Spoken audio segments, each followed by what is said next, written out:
Bonne année, bonne santé, j'espère. Une année qui continue, semble-t-il, un petit peu comme la précédente s'est terminée. Mais surtout, j'aimerais dire une année où on peut compter sur les bénéfices d'être dans le Seigneur, d'appartenir au Seigneur.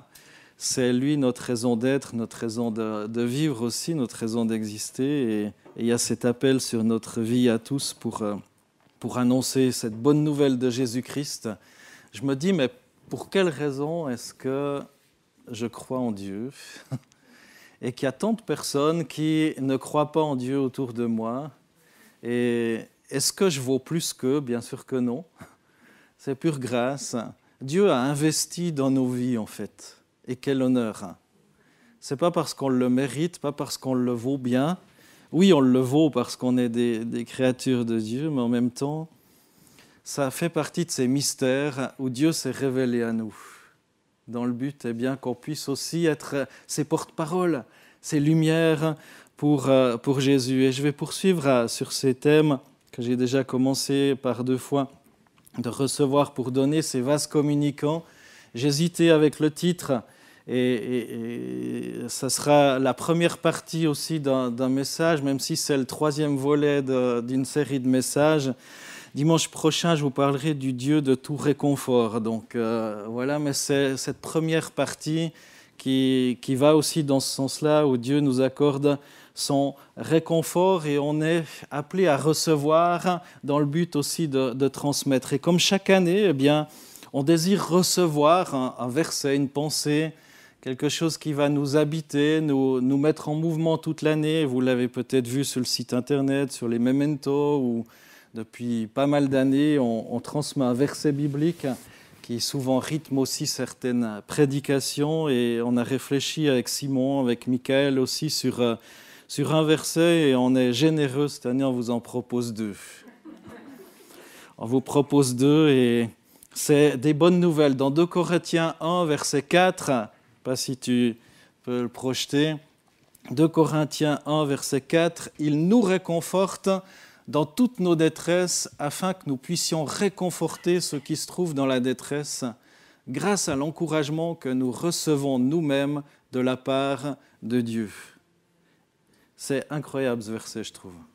Incroyable. Il nous réconforte dans toutes nos détresses, pas quelques-unes, mais toutes. Et tout, c'est tout. Voilà. Dans toutes nos détresses, afin qu'on puisse réconforter. Donc on reçoit le réconfort dans le but aussi de le transmettre. On reçoit la vie dans le but de la transmettre. Et un autre verset, Ésaïe 43, verset 2, qui est, on pourrait dire un petit peu la suite, mais ce n'est pas tout à fait la suite, vu que ça a été donné quand même quelque chose comme 800 ans avant Jésus-Christ. « Quand tu traverseras l'eau profonde, je serai avec toi. Quand tu passeras les fleuves, tu ne te noieras pas. » Ça, c'est pas mal. J'ai toujours gardé une petite appréhension de l'eau parce que j'ai failli me noyer quand j'avais 9-10 ans. Et c'est vrai que ça reste un petit peu quand même... Je sais nager, il n'y a pas de souci, mais il y a quand même... Quand tu faillis te noyer, enfin, quand tu vois un petit peu l'eau de trop près, que tu bois la tasse de trop, c'est toujours quelque chose qui reste. Ça me parle, moi, ce verset. Quand tu traverseras l'eau profonde, je serai avec toi. Quand tu passeras les fleuves, tu ne te noieras pas. Quand tu marcheras au milieu du feu, il ne te brûlera pas, les flammes ne te toucheront pas. Voilà un petit peu ce qu'on vous propose pour cette année comme versets, qui sont vraiment des encouragements aussi à placer notre confiance dans le Seigneur, malgré l'adversité. On l'a chanté aussi ce matin au travers des chants. Je vais vous parler du courrier de Dieu, déjà. Courrier de Dieu. Est-ce que vous savez que Dieu envoie du courrier?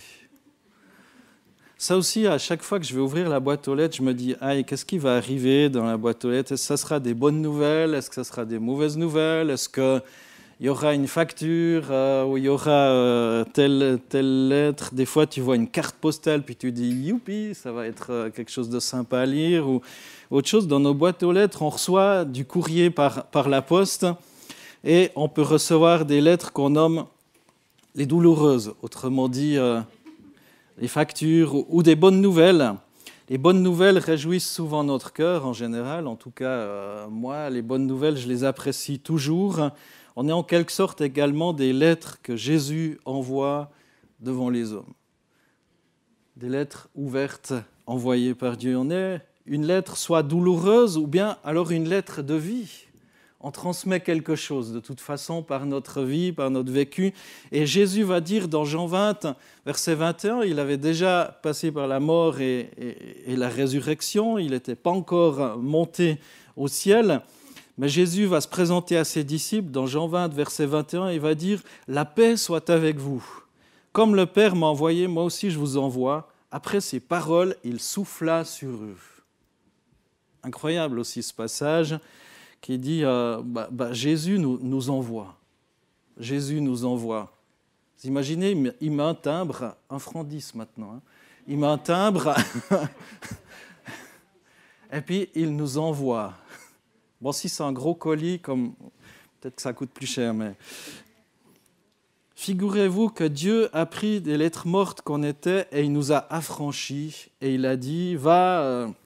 Je ne sais pas, Philippe, Marc-Albert, Simon, Olivier, etc., etc. Vous pouvez mettre votre prénom. Va, comme le Père m'a envoyé, moi aussi, je t'envoie. Et il a soufflé son esprit sur moi, sur toi, sur chacun d'entre nous, et il nous envoie. Il nous a affranchis. Affranchis pour qu'on puisse transmettre cette bonne nouvelle de la vie éternelle, cette bonne nouvelle du salut. Et je crois qu'il y a une parole dans ce sens aussi qui a été donnée pendant la louange par rapport à accepter Christ. Dieu désire souffler sur chacun d'entre nous afin de nous envoyer pour être une lettre vivante, lue par tous les hommes. Il nous envoie.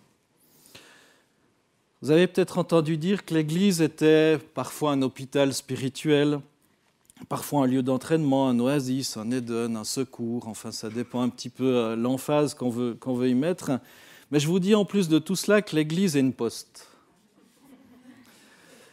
Et il n'y a pas de ticket avant, où Dieu désire souffler son esprit sur nous, qui sommes ses lettres, afin d'être envoyés et lus devant les hommes. Dieu a sa poste, si vous me permettez l'expression. L'Église est la poste de Dieu où il souffle son esprit sur les lettres qu'on est. Vous êtes d'accord avec ça ? On est tous un petit peu des lettres.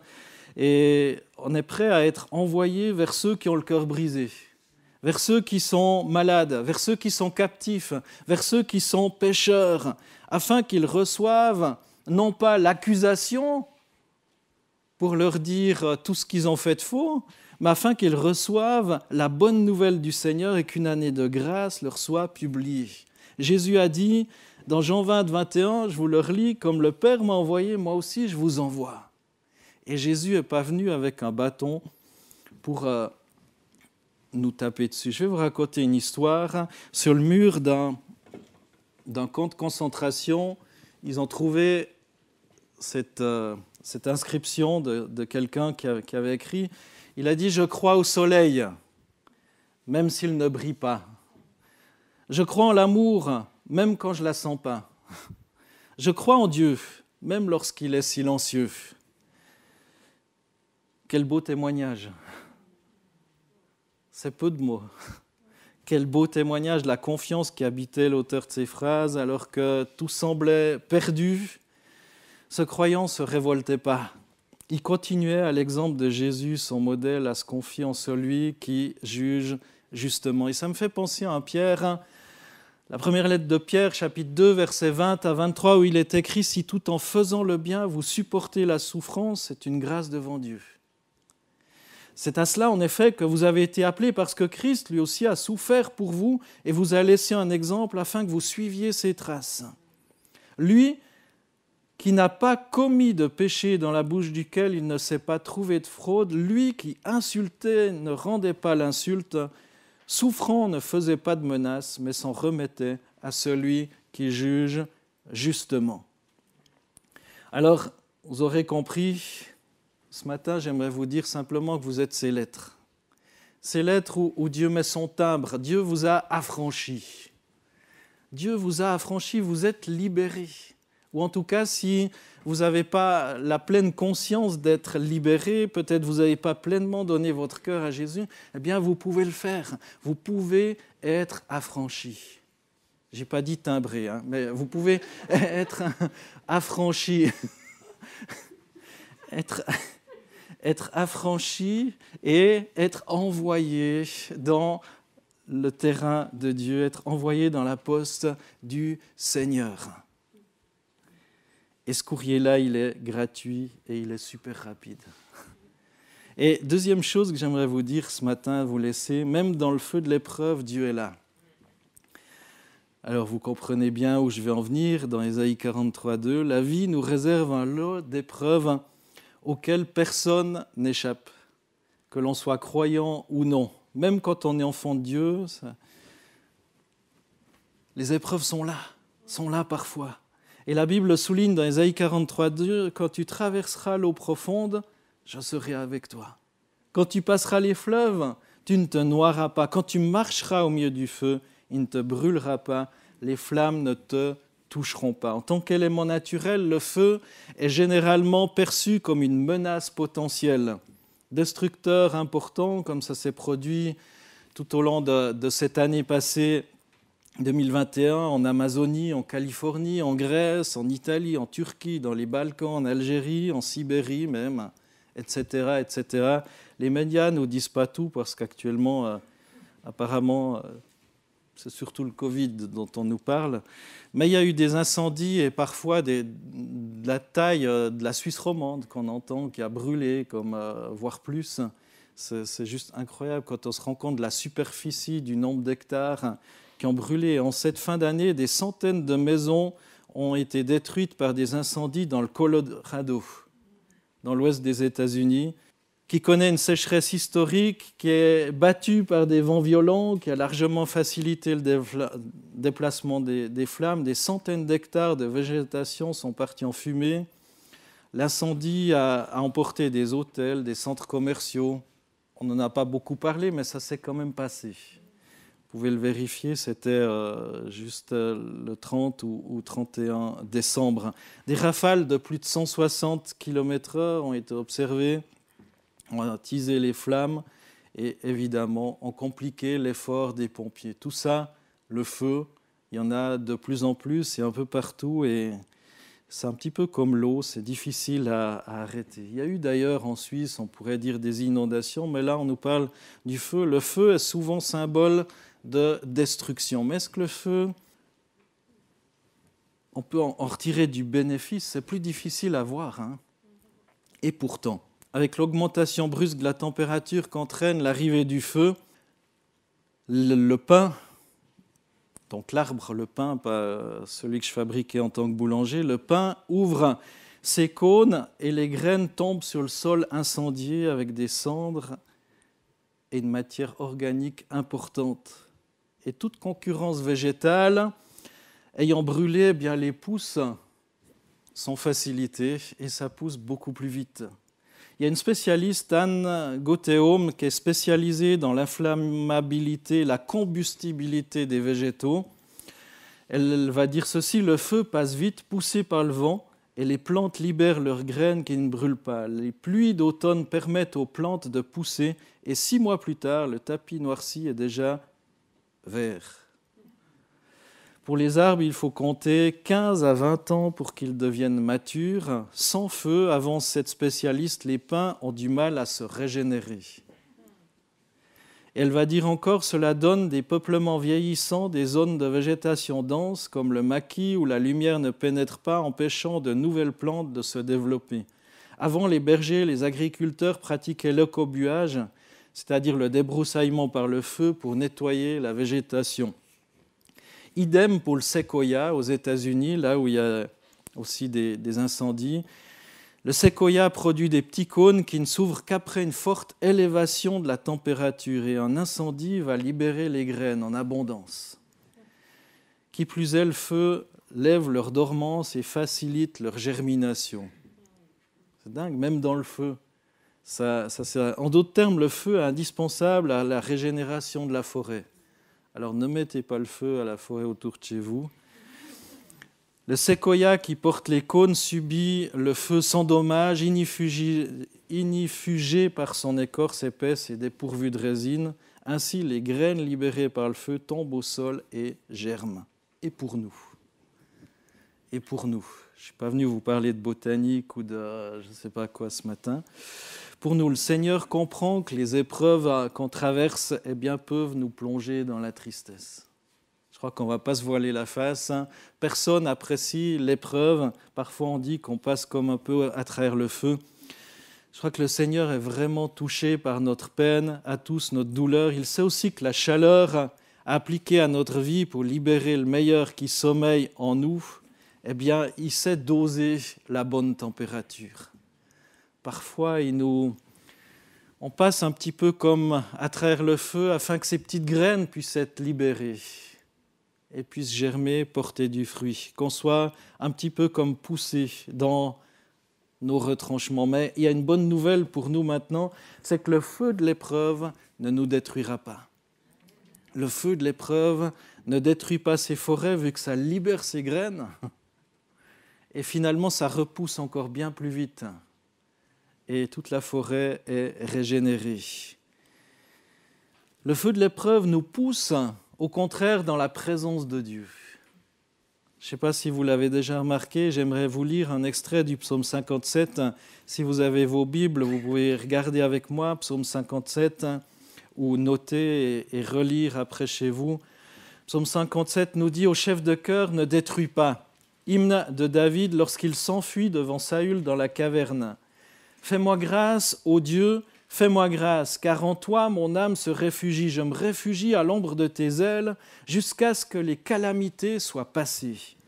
Je crie au Dieu très haut, au Dieu qui mène toute à bonne fin pour moi. Il m'enverra du ciel le salut, tandis que mon persécuteur me harcèle. Dieu enverra sa bienveillance et sa vérité. » Et au verset 8, je poursuis la lecture. « Mon cœur est affermi, ô Dieu. Mon cœur est affermi, je chanterai, je psalmodierai. Réveille-toi mon âme, réveille-toi mon luth ainsi que ma harpe. Je réveillerai l'aurore. Je te célébrerai parmi les peuples, Seigneur. Je psalmodierai en ton honneur parmi les nations, car ta bienveillance atteint jusqu'aux cieux et ta vérité jusqu'aux nues.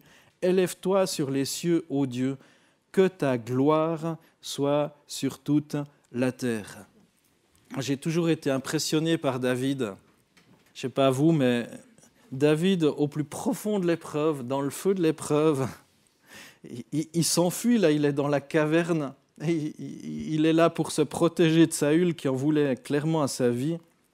Il va dire « Fais-moi grâce, fais-moi grâce ». Il n'y a pas encore eu la libération, il est là dans l'épreuve, mais déjà, il confesse son attachement à Dieu et il dit « Mon cœur est affermi au Dieu ». Alors qu'il crie à Dieu sa détresse, ça libère la louange pour le Seigneur. Et il chante de tout son cœur. « Mon cœur est affermi, je chanterai, je psalmodierai, réveille-toi mon âme ». Il dit maintenant, secoue-toi. C'est le moment d'adorer le Seigneur.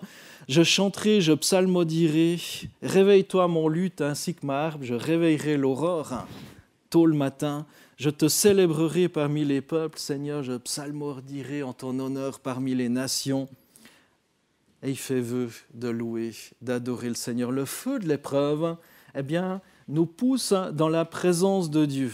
On n'est pas seul, Dieu est là, dans la fournaise, comme il l'a été pour Daniel et ses compagnons. Le feu de l'épreuve ne nous détruira pas encore, parce que Dieu ne permettra jamais qu'on soit éprouvé au-delà de nos forces. Avec la difficulté, avec la tentation, Dieu donne aussi le moyen d'en sortir. Et combien de fois on pourrait témoigner, j'imagine chacune, pour dire « mais combien de fois j'étais comme terrassé et finalement le Seigneur m'a porté secours d'une manière inattendue. » 1 Corinthiens 10, 13 nous le dit, l'apôtre Paul va le dire « Aucune tentation ne vous est survenue qui n'ait été humaine. Dieu est fidèle et ne permettra pas que vous soyez tentés au-delà de vos forces. Mais avec la tentation, il donnera aussi le moyen d'en sortir pour que vous puissiez la supporter. » Là encore, il y a des choses qui surviennent sur nos vies, qui arrivent sur nos vies, qu'on ne comprend pas, qu'on ne comprendra peut-être même jamais. Mais quand on marche dans le feu, on est conduit vers l'extraordinaire présence de Dieu. Incroyable. On est conduit vers Dieu, poussé vers Dieu, un petit peu comme ces arbres qui libèrent leurs graines, et on est là, planté dans la présence de Dieu. Il n'y a plus rien d'autre, il n'y a plus de concurrence.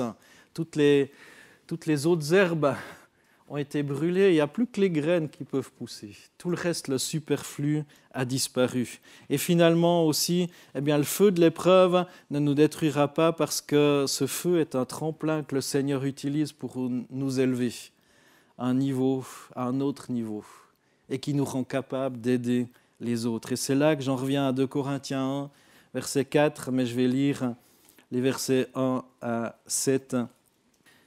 De la part de Paul, apôtre de Jésus-Christ par la volonté de Dieu, et du frère Timothée à l'Église de Dieu qui est à Corinthe, et à tous les saints qui sont dans toute l'Achaïe. Que la grâce et la paix vous soient données de la part de Dieu notre Père et du Seigneur Jésus-Christ. Ça, on aime bien recevoir comme lettre. Les bonnes nouvelles. Que la grâce, déjà ça commence bien. Ça commence bien, il annonce la paix, la grâce, tout ça. Il continue, verset 3, « Béni soit Dieu, le Père de notre Seigneur Jésus-Christ, le Père plein de compassion et le Dieu de tout réconfort. » Et il poursuit encore avec ce fameux verset 4, « Il nous réconforte dans toutes nos détresses, afin que nous puissions réconforter ceux qui se trouvent dans la détresse, grâce à l'encouragement que nous recevons nous-mêmes de la part de Dieu. En effet, de même que les souffrances de Christ abondent pour nous, de même aussi c'est par Christ que notre réconfort abonde. Si nous sommes dans la détresse, c'est pour votre réconfort et pour votre salut, et si nous sommes encouragés, c'est pour votre encouragement, pour vous permettre de supporter les mêmes souffrances que nous endurons. Et notre espérance à votre sujet est ferme, parce que nous savons que si vous avez part aux souffrances, vous avez part aussi au réconfort. Waouh!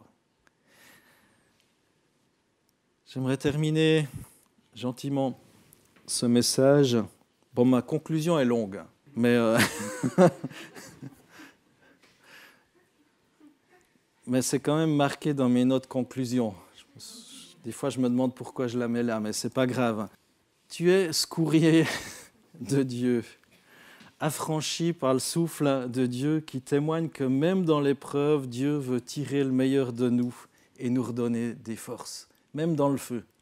Même quand on a l'impression que tout est détruit, il y a quelque chose qui en ressort. Et finalement, un reste dépousse quelque chose.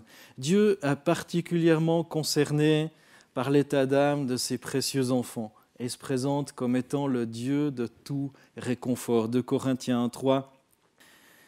Béni soit le Dieu, le Père de notre Seigneur Jésus-Christ, le Père plein de compassion et le Dieu de tout réconfort.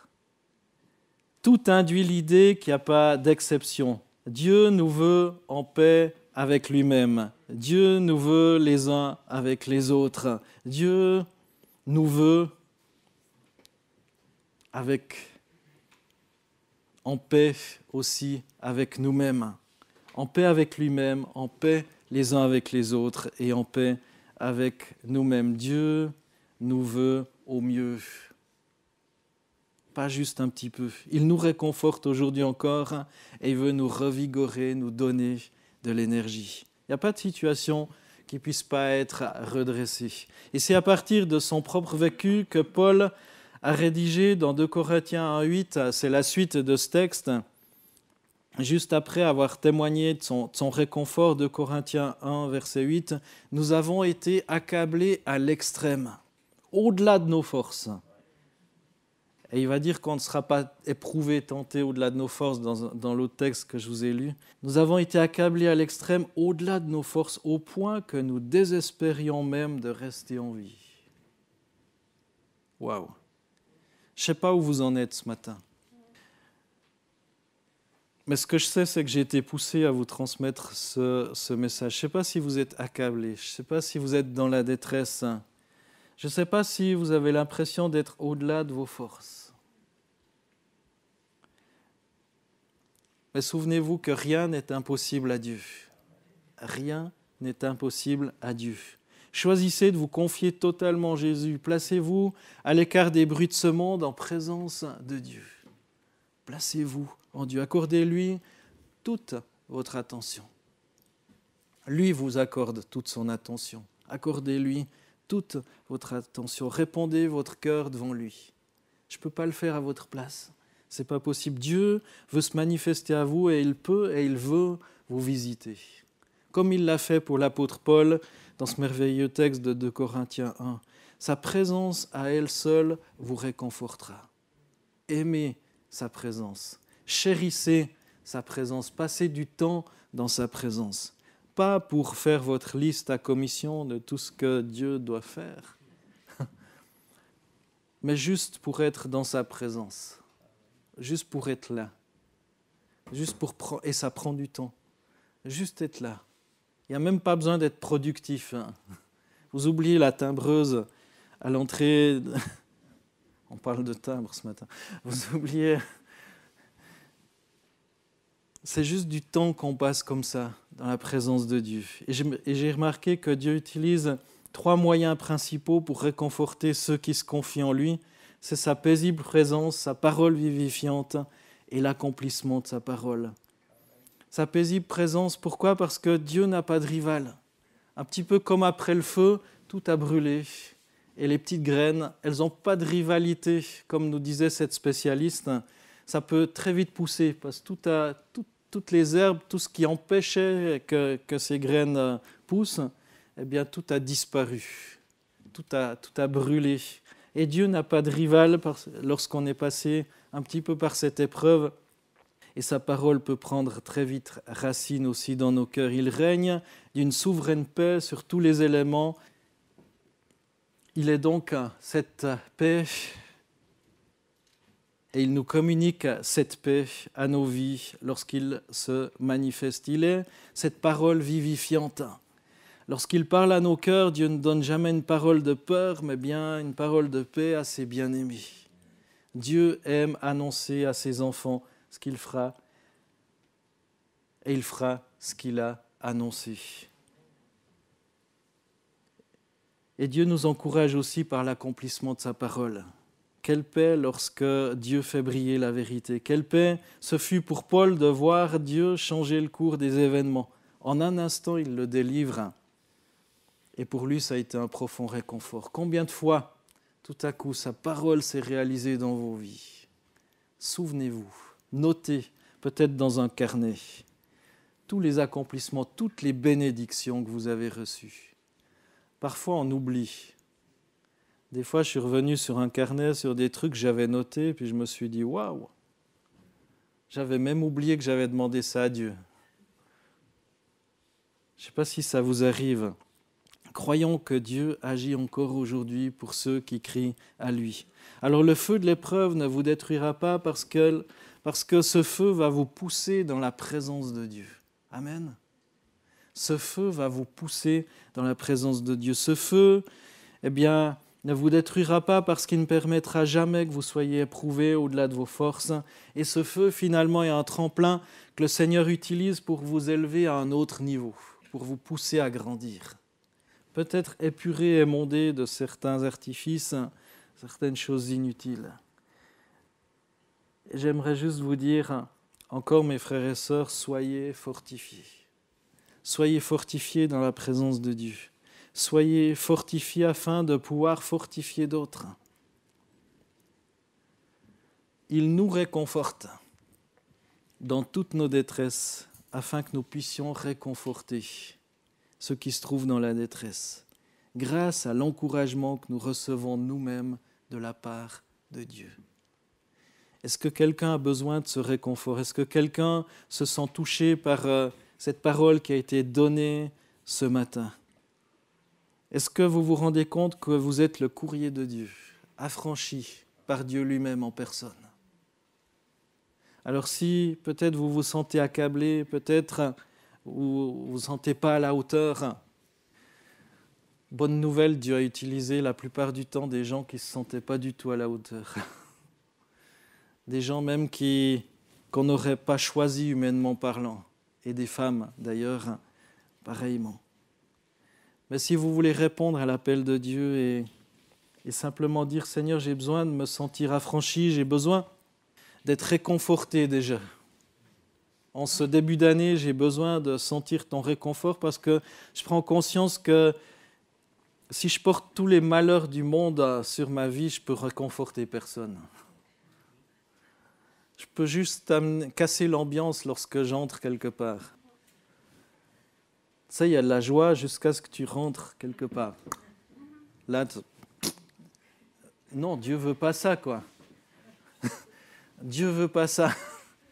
Dieu veut que tu mettes pas l'ambiance pour faire n'importe quoi, mais la présence de Dieu. Que là où tu vas, à tout lieu que tu foules avec la plante de tes pieds, eh bien, Dieu te donne cet endroit justement pour qu'il y ait la paix, pour qu'il y ait la joie, pour que le salut puisse entrer dans telle maison aussi, lorsque tu entres dans tel endroit. Alors si ce matin tu veux être ce courrier de Dieu, affranchi, encouragé, béni, réconforté, t'encourage à te lever à ta place. Et je vais juste terminer par la prière. Oh Jésus, Jésus, Jésus, tu vois mes frères et sœurs qui se lèvent ce matin. Seigneur, tu sais ce qu'il y a au plus profond de leur cœur. Tu connais, Seigneur, peut-être l'état de découragement dans lequel ils se trouvent. Seigneur, tu as souffert avant nous, avant eux. Et Seigneur, tu dis que tu es celui qui nous réconforte dans toutes nos détresses, afin que nous-mêmes on puisse réconforter. Eh bien, je te prie pour ces frères et sœurs, qu'ils soient réconfortés par ton esprit, par ta grâce, par ton amour.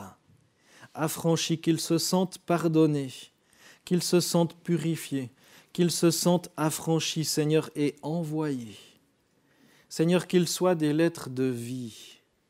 Seigneur, et s'ils traversent ce feu de l'épreuve, Seigneur, s'ils traversent des fleuves où ils ont l'impression de se noyer par telle ou telle circonstance de la vie, peut-être dans des dettes, peut-être dans des soucis de tel ou tel genre, eh bien, Seigneur, là aussi, tu dis qu'ils ne se noieront pas, que le feu ne les brûlera pas, Seigneur, la flamme ne les touchera pas.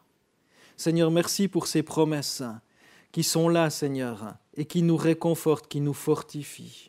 Merci pour l'apôtre Paul qui a été un témoin fidèle de ta grâce. Merci pour l'exemple du roi David qui, même dans l'épreuve, même alors qu'il fuyait, que sa vie était en danger, Seigneur, eh bien, il a choisi de te louer, de t'adorer. Seigneur, déverse ta consolation, déverse ta puissance, donne, Seigneur, la solution à telle ou telle difficulté. Seigneur, que mes frères et sœurs puissent te louer, t'adorer, te bénir, Seigneur, comme David l'a fait, alors que l'épreuve n'avait pas encore disparu. Seigneur, il t'a loué, il t'a adoré, et finalement, il a trouvé la délivrance. Seigneur, merci pour tes encouragements de ce matin. Dans le nom de Jésus, j'ai prié. Amen.